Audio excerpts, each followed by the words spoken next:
completando esta serie de 2 temas, desafiando al hombre contemporáneo, yo quisiera que ahora nosotros desafiemos a la religiosidad contemporánea.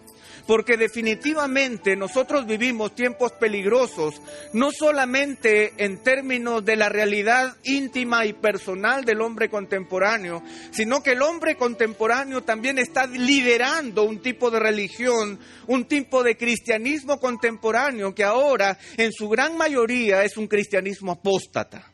Un cristianismo que ha renunciado a la fe. Lo que antes eran pequeñas muestras de un cristianismo falso, ahora se ha convertido en grandes muestras de una gran mayoría que ha pervertido el evangelio de nuestro Señor. Hombres amadores de sí mismos, sin afecto natural y amantes de sus propios deleites son aquellos que están liderando la iglesia en nuestro tiempo. Y nosotros tenemos que descubrir cuál es la iglesia que debemos evitar. Porque de una manera u otra no se trata solamente de una doctrina equivocada, sino de una actitud equivocada, de una acción equivocada, de un liderazgo equivocado. Y el Señor en su palabra señala con claridad qué debemos evitar. No solamente los hombres que debemos evitar, sino también la religiosidad que debemos evitar. En Mateo el capítulo 23, el Señor dedica todo un capítulo, muchas palabras, para poder definir la religiosidad de su época. Y la religiosidad de su época, al igual que la religiosidad de nuestro tiempo, es una religiosidad que ha trastocado, que ha trastornado, que ha desvirtuado el significado del verdadero amor. Así como el hombre contemporáneo ha vulnerado la realidad del amor para convertirlo en un instrumento para sus propios beneficios, también el hombre religioso del tiempo de Jesús y de nuestro tiempo también ha tomado el significado del amor, lo ha vulnerado, lo ha trastornado, lo ha cambiado y ha hecho de este un instrumento equivocado en aras de una religión equivocada. En Mateo capítulo 23 Jesús hace una denuncia contra los hombres religiosos de su tiempo. Y del verso 1 al verso 12, vamos a leerlo por favor, Mateo capítulo 23, él hace de esta denuncia algo muy importante para que nosotros consideremos cuál es la religiosidad que nosotros debemos evitar en nuestro tiempo y cuál es la religiosidad con la cual nosotros debemos luchar en nuestro tiempo. Dice así la palabra del Señor. Mateo capítulo 23, verso 1. Entonces Jesús habló a la muchedumbre y a sus discípulos diciendo: los escribas y los fariseos se han sentado en la cátedra de Moisés. De modo que haced y observad todo lo que os digan, pero no hagáis conforme a sus obras, porque ellos dicen y no hacen. Atan cargas pesadas y difíciles de llevar, y las ponen sobre las espaldas de los hombres, pero ellos ni con un dedo quieren moverlas, sino que hacen todas sus obras para ser vistos por los hombres, pues ensanchan sus filacterias y alargan los flecos de sus mantos. Aman el lugar de honor en los banquetes y los primeros asientos en las sinagogas, y los saludos respetuosos en las plazas, y ser llamados por los hombres Rabí. Pero vosotros no dejéis que os llamen Rabí, porque uno es vuestro maestro, y todos vosotros sois hermanos. Y no llaméis a nadie Padre vuestro en la tierra, porque uno es vuestro Padre, el que está en los cielos. Ni dejéis que os llamen preceptores, porque uno es vuestro preceptor, Cristo. Pero el mayor de vosotros será vuestro servidor. Y cualquiera que se ensalce será humillado, y cualquiera que se humille será ensalzado. En este pasaje de manera muy especial, Jesucristo dedica tiempo ya no para hablar y discutir en cuanto a las enseñanzas extraviadas de los fariseos que se oponían a él, de los escribas o los saduceos.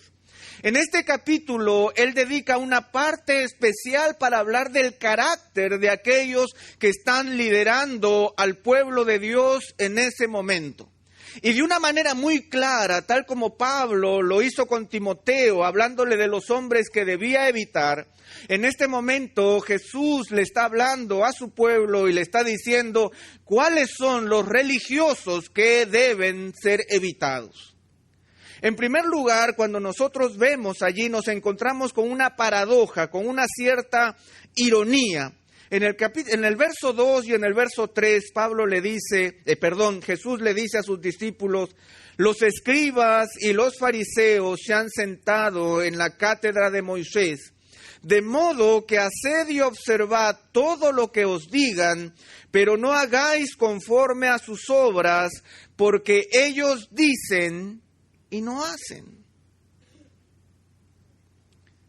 La cátedra de Moisés era el nombre que se le daba a una silla especial hecha de piedra que se ubicaba en un lugar prominente de la sinagoga y desde el cual el rabino principal disertaba sus enseñanzas con respecto a la palabra de Dios.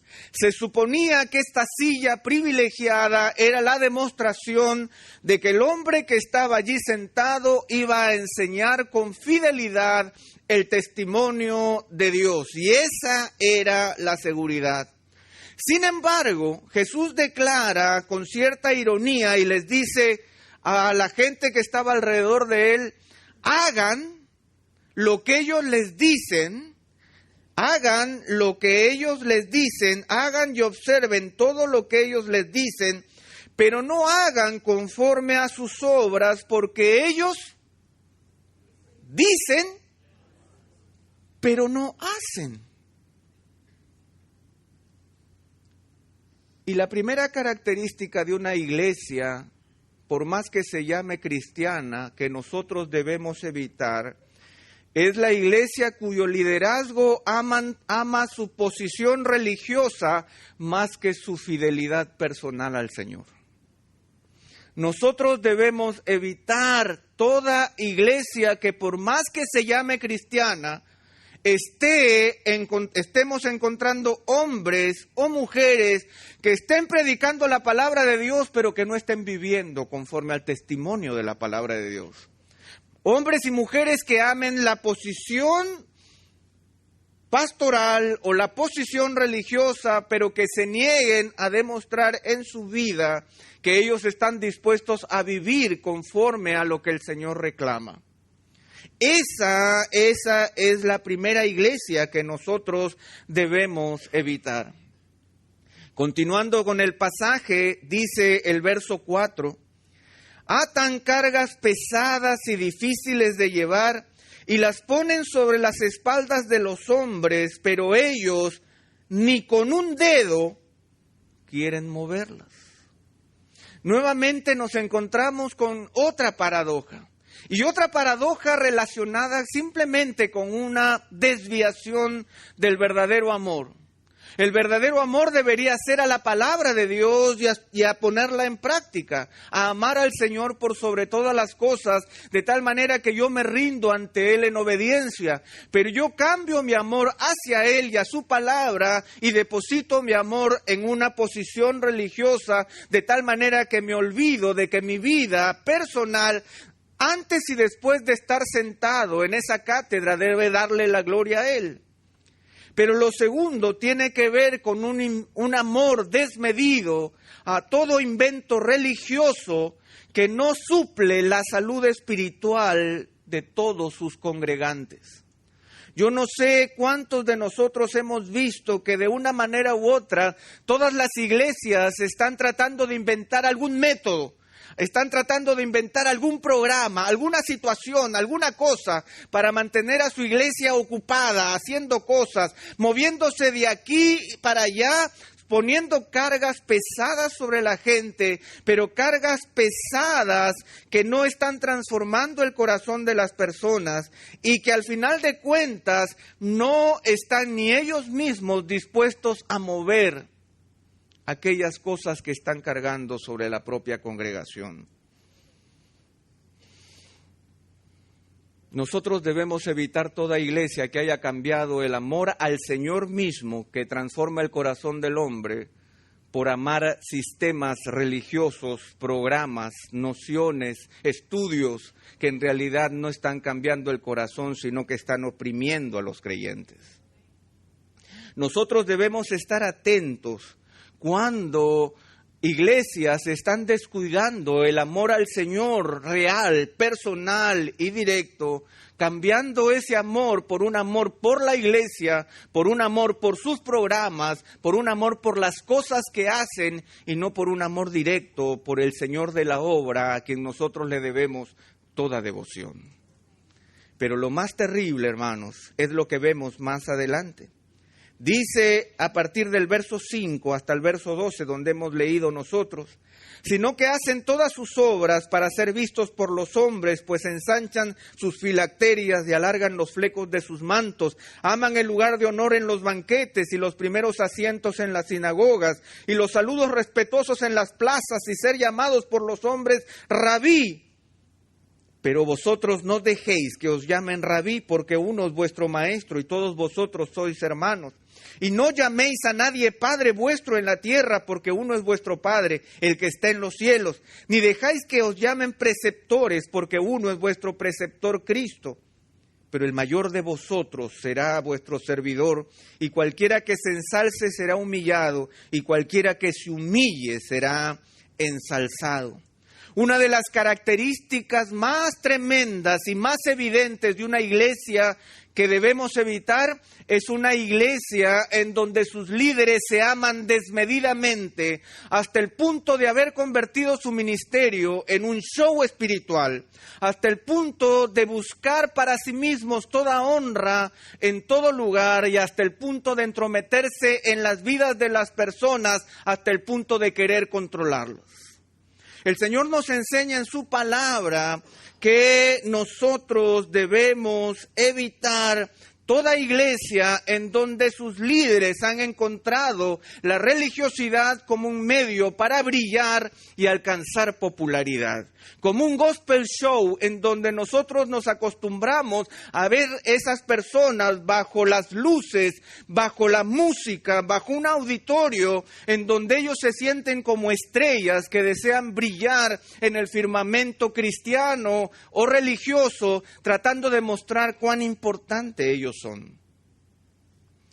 En el testimonio de Jesús dice que los hombres religiosos de su tiempo hacen todas sus obras, dice el verso 5, para ser vistos por los hombres.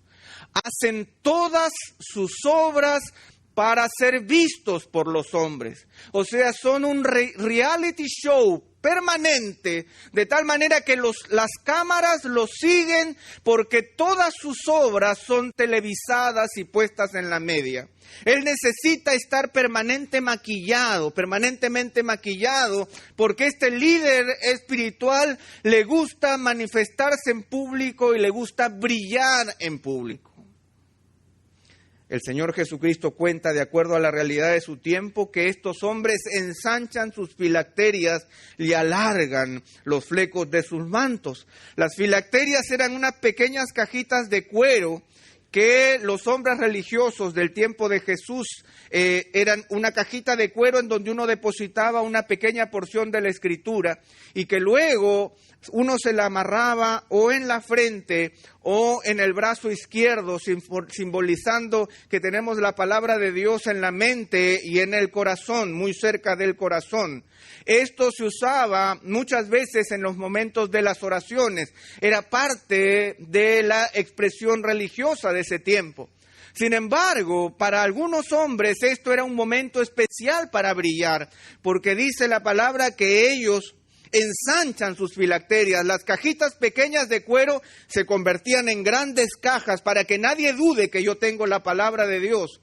Ellos también usaban pequeños flecos azules en sus mantos, que era una demostración de la bendición del pueblo de Dios, pero ellos hacían sus flecos aún más largos para demostrar lo cerca que estaban del Señor. Ellos lo hacen todo para ser vistos por los hombres, pues ensanchan sus filacterias y alargan los flecos de sus mantos. Ellos aman Y nuevamente nosotros encontramos aquí la palabra amor, igual que el testimonio de Pablo de la semana pasada, una desviación de la palabra amor. Aman el ser visto por todos, aman el hacer sus obras delante de los hombres, aman el lugar de honor en los banquetes, los primeros asientos en las sinagogas y los saludos respetuosos en las plazas. Si nosotros analizamos brevemente estos tres aspectos, nos vamos a dar cuenta que ellos quieren ocupar el primer lugar en la vida social de las personas, quieren ocupar el primer lugar en la vida religiosa de las iglesias, quieren ocupar el primer lugar en la vida secular del mundo. Ellos desean ocupar el primer lugar porque se aman a sí mismos. Porque han olvidado que el Señor Jesucristo dijo, si alguno quiere venir en pos de mí, niéguese a sí mismo, tome su cruz y sígame.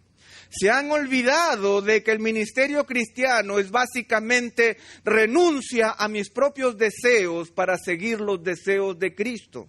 Se han olvidado que el ministerio cristiano es ocultarme detrás del Señor porque Él es el único que merece la gloria y la honra. Se han olvidado que ser siervo del Señor es ocupar un lugar de ministro, y un lugar de ministro no es el mismo lugar que un magistrado.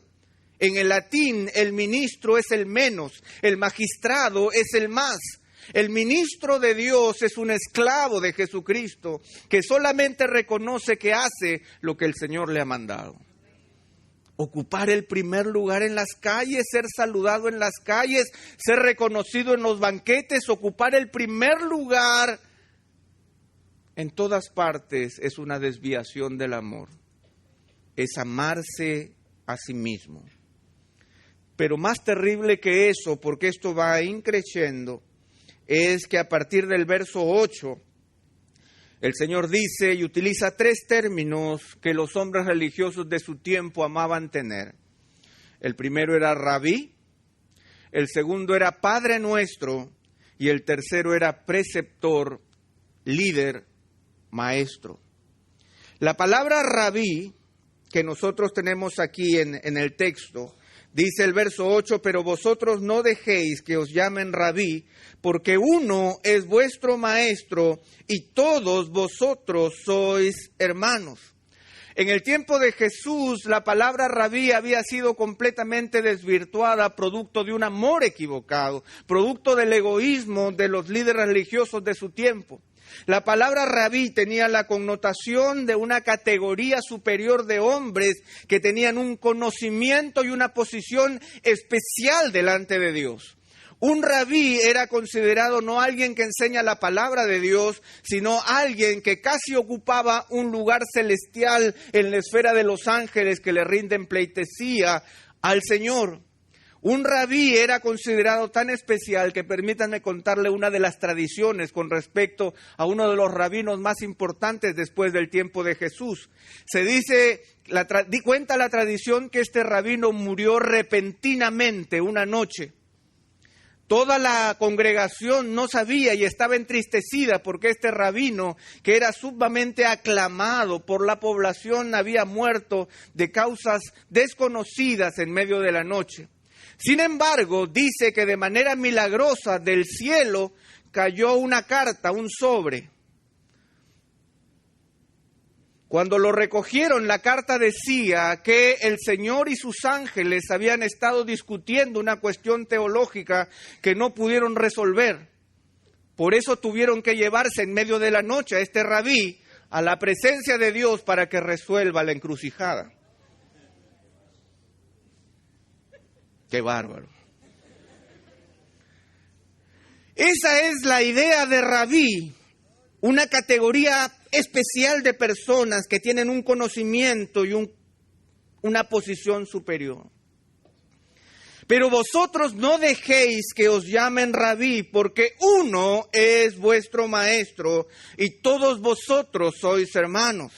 Nosotros debemos evitar toda iglesia, por más que se llame cristiana, que haya elevado a sus líderes a una posición especial o de conocimiento o de posición delante de Dios, porque eso es idolatría. Todos nosotros somos iguales delante de Dios. El único maestro es el Señor. La única guía a la verdad la provee el Espíritu Santo. Y no solamente eso, sino que Jesucristo es la verdad misma. Nadie más puede ocupar esa posición. Por eso el Señor dice, pero vosotros no dejéis que os llamen rabí, porque uno es vuestro maestro y todos vosotros sois hermanos.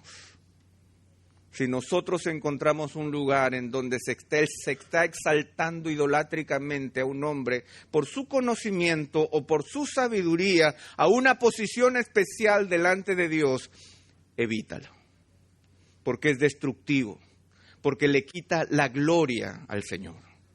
El Señor es el único que merece toda gloria, porque finalmente toda sabiduría viene de Dios. Es un regalo de su parte. Todo entendimiento es producto del Espíritu Santo que nos guía a toda verdad. Porque básicamente, intrínsecamente, nosotros somos de los que no entienden. Nosotros somos de los que no buscamos a Dios. Nosotros somos de los que no hacemos bien de ninguna clase. Todo es por la gracia de Dios en nuestra vida. En segundo lugar, el Señor Jesucristo, y me estoy quedando con el apóstol aquí. El verso 9 dice, y no llaméis a nadie Padre vuestro en la tierra, porque uno es vuestro Padre, el que está en los cielos. La idea aquí no es la idea amorosa o cariñosa de reconocer a alguien de manera especial como un padre o como un papá. La idea no es la que el apóstol Pablo usaba con Timoteo, a quien él decía, yo soy como un padre para él y él es como un hijo en el Evangelio para mí. No es la idea que Pablo muchas veces usó de que él es como una madre para los creyentes a los cuales él estaba discipulando. No, aquí la idea es completamente diferente porque tiene que ver con el egoísmo de los hombres. No llaméis a nadie Padre nuestro. Y juntando las palabras Padre nuestro, la idea es la idea no de un papá, sino la idea de un patriarca, de alguien que es el origen de algo completamente nuevo. La idea de patriarca es la que nosotros debemos evitar y les explico por qué. Y no llaméis a nadie Padre nuestro en la tierra, porque uno es vuestro Padre, el que está en los cielos. Nadie puede presentarse en la casa de Dios y en el pueblo de Dios como el origen de algo nuevo. Nadie puede ser reconocido como un patriarca en medio de la iglesia, porque el único Padre celestial que nosotros tenemos es el Padre que está en los cielos.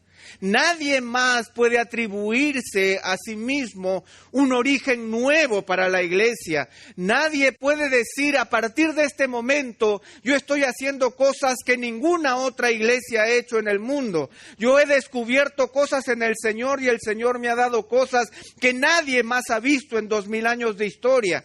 Eso es un craso error y debemos evitar toda iglesia en donde esto se predique, donde se levanten hombres que se hayan establecido como patriarcas, estableciéndose en una nueva relación con Dios y estableciendo una nueva manera de hacer iglesia, o una nueva manera de ver la iglesia, o una nueva manera de enseñar la palabra de Dios. No llaméis a nadie Padre nuestro en la tierra, porque uno es vuestro Padre, el que está en los cielos. El verso 10 dice, no dejéis que os llamen preceptores, porque uno es vuestro preceptor, Cristo. Y aquí nosotros tenemos que detenernos un momento porque la palabra preceptor no es una palabra sencilla. Creo que la versión de la Reina Valera del 60 dice maestro, si no me equivoco, ¿cierto? Sin embargo, si fuera la palabra maestro, nosotros no podríamos usarla en ningún contexto. Sin embargo, aquí en el texto hay una palabra diferente, porque estamos usando en la Biblia de las Américas la palabra preceptor, pero la palabra preceptor no nos dice nada.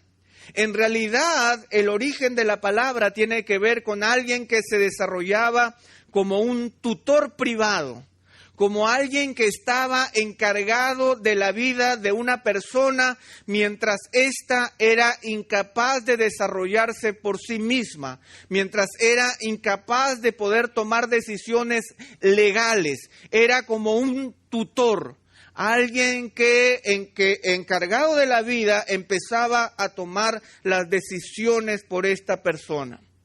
El Señor nos prohíbe y nos dice: no dejéis que os llamen preceptores. Nosotros debemos evitar toda iglesia en donde sus líderes estén tratando de controlar nuestras vidas hasta el punto de que quieran tomar nuestras decisiones, hasta el punto de que ellas quieran controlar nuestra existencia, diciendo que ellos han recibido de parte de Dios cierta revelación para ejercer un control absoluto sobre nuestras personas. No dejéis que os llamen preceptores, porque el único líder de nuestra vida es el Cristo. El único que pagó el precio por mi liberación es Jesucristo. El único que conoce la realidad de mis pecados es Jesucristo. El único a quien yo le debo completa dependencia y sumisión es el Señor. Evitemos toda iglesia en donde sus líderes quieran ejercer un control absoluto sobre nuestros corazones. Pero ¿saben lo interesante aquí? Es que en el verso 8, 9 y 10, el Señor Jesucristo está mostrando que esta motivación por llamarnos rabís, por reconocernos como Padre Celestial y como preceptores está muy dentro de nuestros corazones. No dejéis que os llamen rabí, no llamen a nadie Padre nuestro, no dejen que los llamen a ustedes preceptores. Es algo que nosotros debemos cuidar en nuestra iglesia. Debemos cuidar en nuestra iglesia de que nuestra iglesia sea una iglesia sana, en donde no elevemos a nadie a un altar celestial evangélico, en donde nosotros no busquemos ni pensemos que estamos descubriendo la pólvora, sino que estamos yendo a la palabra milenaria de Dios, buscando la voluntad de Dios para nuestro tiempo y para nuestra época. No busquemos a nadie que controle nuestras vidas, sino dejemos que el Señor haga su voluntad en medio nuestro. Cuidémonos, alejémonos, evitemos toda iglesia que por más que se llame cristiana, haya elevado a sus líderes a una posición tal que empiecen a ocupar el lugar del Señor. Por eso es que en la segunda parte de Mateo, el capítulo 23, Jesucristo describe la realidad de la iglesia con una frase, una palabra que él usa, que es la palabra ay. Después de reconocer que hombres amadores de sí mismos, sin afecto natural y que aman solamente sus deleites, han tomado el control de la iglesia, el Señor lo único que declara es un continuo ay, una expresión de dolor producto de lo que la iglesia está viviendo y la iglesia continuará viviendo por el tiempo que continúe así. A partir del verso 13 hay una serie de ayes que yo no puedo detallar en este momento, pero que sin embargo tienen que ver justamente con esa actitud, la actitud de ocupar en la iglesia el lugar de Dios. Dice el verso 13, pero ay de vosotros, escribas y fariseos hipócritas, porque cerráis el reino de los cielos delante de los hombres, pues ni vosotros entráis ni dejáis entrar a los que están entrando. Cuando hay una iglesia cuyo liderazgo quiere ocupar el primer lugar, se convierten entonces en la puerta del reino de los cielos. Y cuando un hombre ocupa el lugar de puerta en el reino de los cielos, nadie podrá entrar porque la única puerta es nuestro Señor Jesucristo. Nadie podrá entrar. Cuando una persona ocupa el lugar de director en el reino de los cielos se cierra porque el reino de los cielos solo tiene apertura a través de Jesús. El segundo ay del Señor es el verso 14. Ay de vosotros, escribas y fariseos hipócritas, porque devoráis las casas de las viudas, aun cuando por pretexto hacéis largas oraciones. Por eso recibiréis mayor condenación. Nosotros tenemos que llorar por una iglesia en donde sus líderes se aman tanto a sí mismos que se aprovechan de los más débiles y de los necesitados para enriquecerse, justificando sus acciones bajo burdas experiencias religiosas. Y de eso estamos llenos en el mundo hoy. Iglesias cristianas que están devorando las casas de las viudas, que están aprovechándose de la necesidad, el hambre, las dificultades y los problemas de la gente para devorar sus riquezas y para apropiarse de ellas. El Señor dice, ellos recibirán mayor condenación. ¡Ay de esas iglesias! Verso 15 dice, ay de vosotros, escribas y fariseos hipócritas, porque recorréis el mar y la tierra para hacer un prosélito, y cuando llega a serlo, lo hacéis hijo del infierno 2 veces más que vosotros. Huyamos de las iglesias que por ser tan populares, tienen programas tan lindos y tan vistosos que están repletas de gente, pero en donde no se predica la palabra de Dios y por lo tanto el alma no es transformada. Y cuando el alma no es transformada, cuando no hay verdadera conversión, cuando no hay verdadero arrepentimiento, ese corazón se endurece y se hace 2 veces más hijo del infierno que antes de entrar a esa iglesia. Evitemos esas iglesias. Evitemos iglesias en donde veamos multitudes, pero no se predique la palabra del Señor. Donde se predique amor a los deleites, donde se predique amor a sí mismo, pero no se está predicando el evangelio de arrepentimiento al Señor. Dice, y cuando llega a hacerlo, cuando se logra un prosélito, un convertido, lo hacéis hijo del infierno 2 veces más que vosotros. La palabra infierno es la palabra Gehenna, y la palabra Gehenna era el basural en donde se tiraban los desperdicios en Jerusalén. Lo hacemos un hijo de la basura. Eso es lo que está diciendo nuestro Señor Jesucristo cuando nos está predicando la palabra del Señor. Lo cierto es, hermanos, que debemos cuidarnos. Debemos cuidarnos de toda iglesia en donde la palabra del Señor no sea predicada.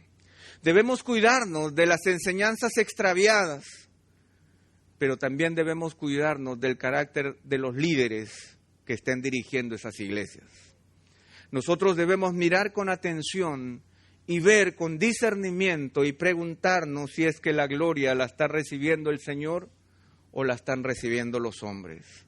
Y nosotros también aquí en la IBI debemos cuidarnos para que no le demos a nuestros líderes un lugar que no les corresponde. Para que nosotros sigamos considerándonos hermanos unos a otros, para que nosotros demos muestra de la verdadera realidad de unidad que existe en el Señor, en donde todos reconocemos la piedra de donde fuimos cortados, como dice el profeta. Sabemos de dónde hemos salido y sabemos todo lo que somos por gracia, pero ninguno de nosotros es mejor que el otro, porque todo lo que somos lo somos en Jesucristo. ¿Qué tenemos que no hayamos recibido? Dice el apóstol Pablo, ¿qué tienes tú que no hayas recibido? ¿Qué tengo yo que no haya sido un regalo de Dios para poder compartirlo con ustedes?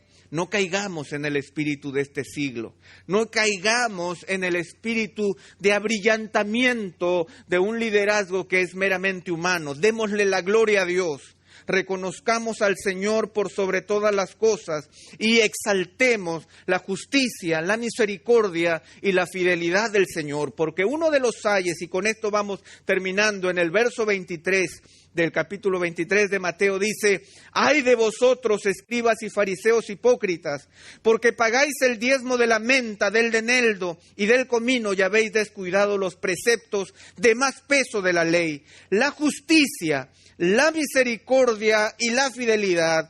Y estas son las cosas que debíais haber hecho sin descuidar aquellas.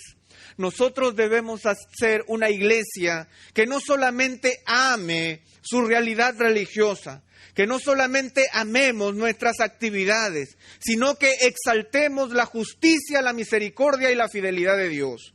Y al exaltar la justicia, la misericordia y la fidelidad de Dios, nosotros estamos reconociendo que amamos la rectitud, estamos reconociendo que amamos a nuestro prójimo y estamos reconociendo que amamos la verdad, la justicia, la misericordia y la fidelidad. Amamos la rectitud y queremos verla en el mundo. Amamos la misericordia y amamos a nuestro prójimo y lo vamos a servir.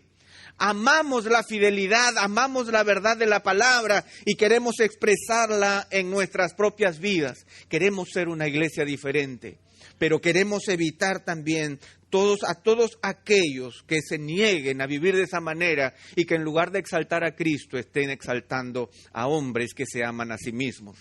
Porque el gran problema, hermanos, es que esos hombres que se aman a sí mismos son peligrosos y destructivos. Porque eso es lo que aprendimos la semana pasada. Ningún hombre egoísta puede ser un hombre bueno, porque es incapaz de ver el dolor y la necesidad de su prójimo. A esos debemos evitar. Finalmente el Señor dice en su palabra, en el verso 34 de Mateo 23, por tanto, mirad, yo os envío profetas, sabios y escribas.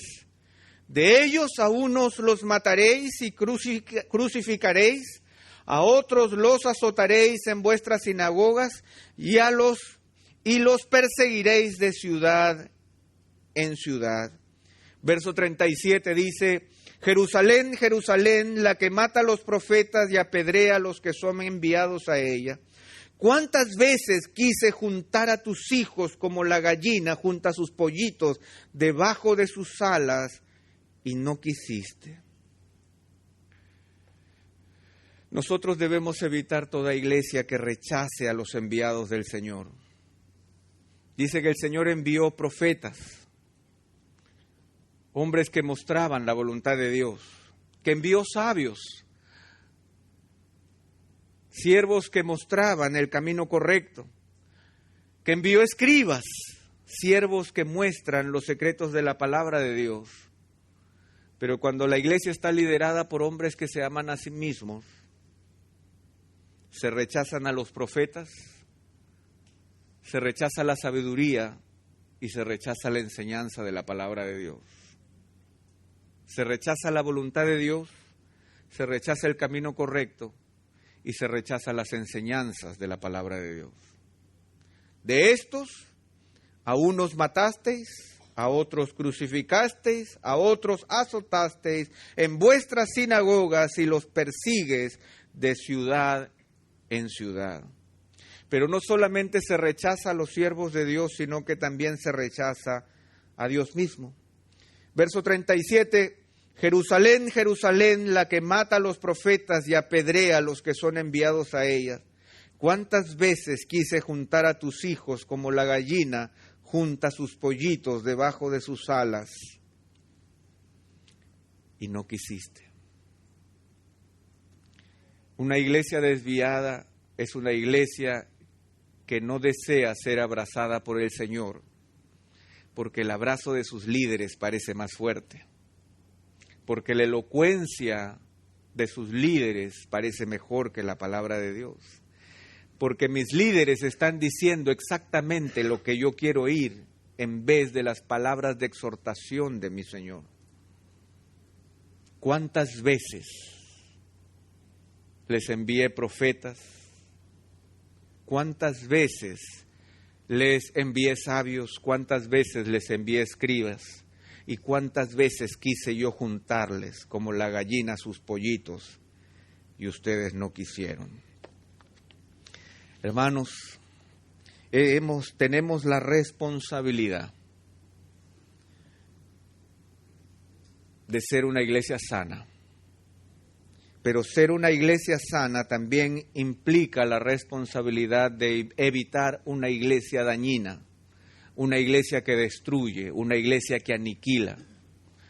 Y una iglesia destruye, aniquila y no le da la gloria a Dios cuando sus líderes son hombres amadores de sí mismos, sin afecto natural y que han puesto al placer como a su propio Dios.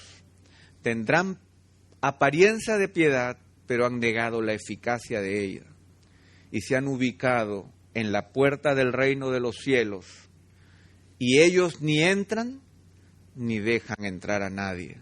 Se aprovechan de las necesidades de las personas para enriquecerse a sí mismos y les gusta el primer lugar en todo. Ese tipo de personas nosotros debemos evitar. Y nosotros en nuestro lugar no vayamos a llamar rabí a nadie. No vayamos a reconocer como Padre nuestro a nadie. No vayamos a reconocer como preceptores a nadie. Uno solo es nuestro Maestro y todos nosotros somos hermanos. Que esa sea nuestra vitalidad como iglesia. Una iglesia en donde el que merece toda la honra, toda la gloria, todo el honor, todo el poder, toda la magnificencia y todo mi amor, con todas mis fuerzas, con toda mi alma, con toda mi mente, es Él, el que murió por mí en la cruz. Nadie más debe ocupar su lugar. Nadie más. Integridad y Sabiduría es una producción que llega hasta ustedes gracias a los aportes de individuos y empresas comprometidos con la defensa de la fe. Para más información, preguntas y comentarios, visite nuestra página de internet www.integridadysabiduría.org. En esta página encontrará información sobre la producción de este y otros recursos que ponemos a su disposición, como también las formas en las que usted puede contribuir con la producción de programas como estos. Les invitamos nuevamente a visitar nuestra página de internet www.integridadysabiduría.org. Será hasta la próxima, cuando nos reencontremos con Integridad y Sabiduría.